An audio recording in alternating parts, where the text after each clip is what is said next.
Hey guys, my name is Kyle, and welcome to Confined Space Living, Episode 4. Originally, I was going to do a review of two books for this episode, but because of a request on Facebook, I've decided to show you how I cook my food with this episode instead, and the book review is going to be the next episode. Might be done later today, might be done at a later date, depends on what kind of time I have. I'm sitting at a shipper right now, backed into the door, waiting for my trailer to get loaded, so I could have a while, or I might be done within the next 20 minutes. Depends on how productive the guys inside are feeling. So, all right, I'm gonna show you how I cook most of my food on the truck. I'm really fortunate. The truck has a built-in inverter. For those of you who don't know what that is, an inverter transforms the electricity generated by a vehicle's alternator from the AC to the same type of electricity that comes out of a wall socket in your house, which is DC. And most appliances are designed to handle the DC, not the AC. So here I have just a normal crock pot. This one's 6 quart in size, and it's got an oval shape to it, and it really suits all of my needs. I clean this thing once a week, unless it gets really bad, because I like to keep the fat going. I like to cook everything in the fat left over by the previous meal, so that way I'm not wasting all of that fat. I really don't have the space or facilities in my truck to do the rendering and storage of fat the way a lot of you guys probably do. So letting it stay in the crock pot and just reusing it a few times is about the best I can do. Today's recipe is going to be really simple. I'm just going to cook some chicken breast. So here's really all I do. I've got 2 chicken breasts here. I got a nice big pack of boneless, skinless chicken breast at Walmart, and as soon as I got the pack into the truck, I opened it up and separated the breast, each one into its own Ziploc baggie, and then I stuck them into the small freezer compartment on my fridge here. So everything's frozen and portioned easy. If I'm feeling hungry, I can do 2 chicken breasts or more. If I'm not feeling so hungry, I'll only do 1. I'm going to do 2 to now. Odds are I'm only going to end up eating 1 because I had a really good breakfast. But it's simple. I just toss the chicken into the crock pot, into what's left over from, the juice and grease and drippings left over from the previous meal. Then I add some seasonings. My favorite seasoning is called Adobo. This one it's labeled con pimienta, with pepper. That means it has some black pepper in it. You can get it without black pepper if you don't like black pepper. When I was younger, I hated black pepper, but I'm finding these days I really do enjoy black pepper. And so the adobo with the black pepper is basically my favorite seasoning. Garlic powder, garlic salt comes in as a really close second. So now I just dust the adobo directly onto the still frozen chicken breast.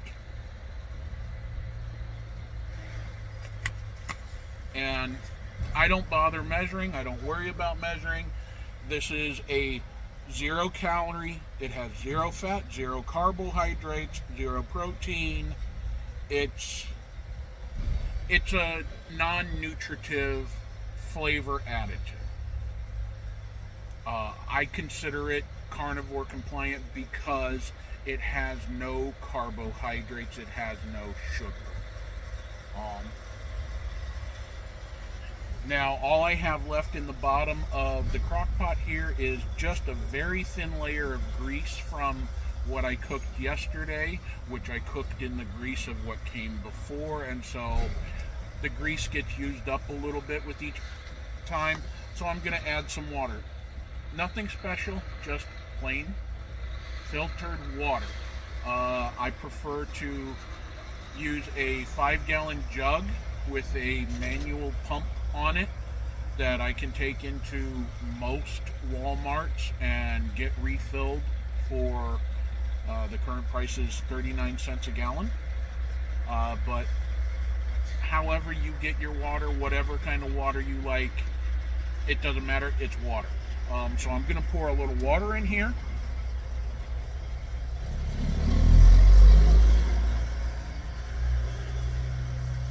I don't want enough water in there to fully submerge the meat. I just want enough in there to keep it from burning. Now I'm going to put the lid on the crock pot, and I'm going to put the crock pot back in its cubby hole and plug it back in.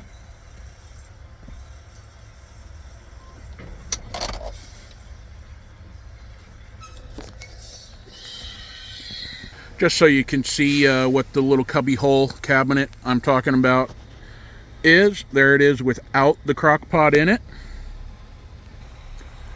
And now there we go with the crock pot in place. Now I've got a towel that I'm going to lay over the top of the crock pot. It's going to hold the lid in place, and in case of any spills or sloshing around as I drive, the towel's going to soak it up and keep it from making a huge mess inside this compartment. I also find that the towel seems to help trap the heat so that it stays in the crock pot and does a little better as an all-around cooker for my food. And there we go. Now the crock pot is nestled into its towel, so it's insulated and not going to make a mess. And I can close up this cabinet.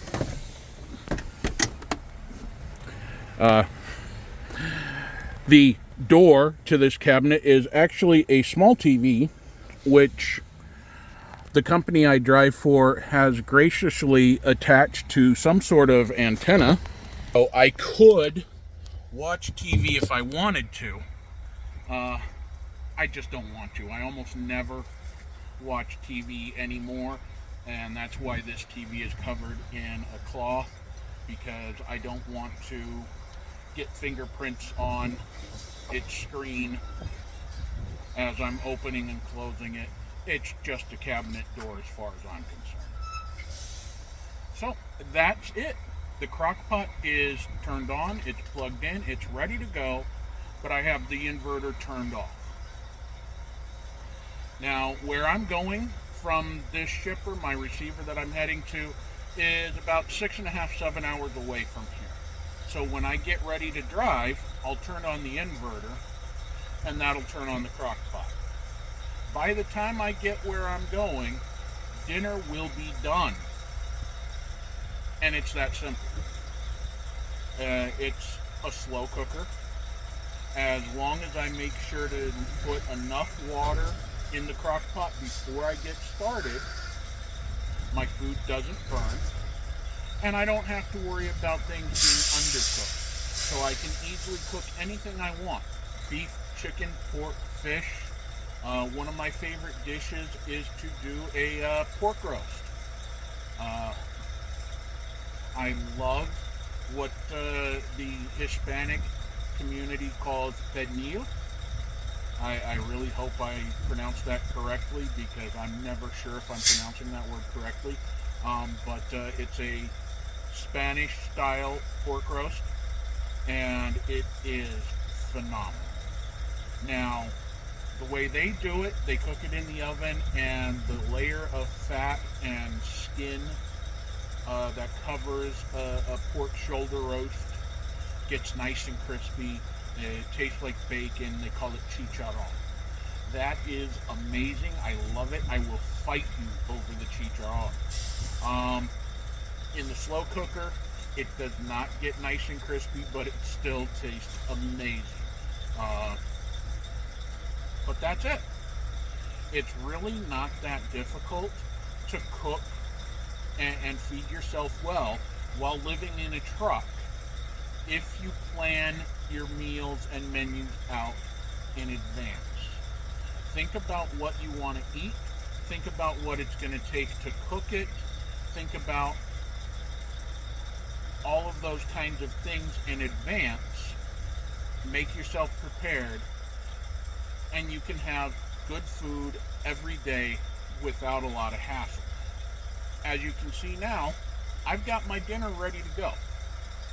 By the time I'm ready to eat dinner later tonight, that's going to be ready, and it took me less than 10 minutes.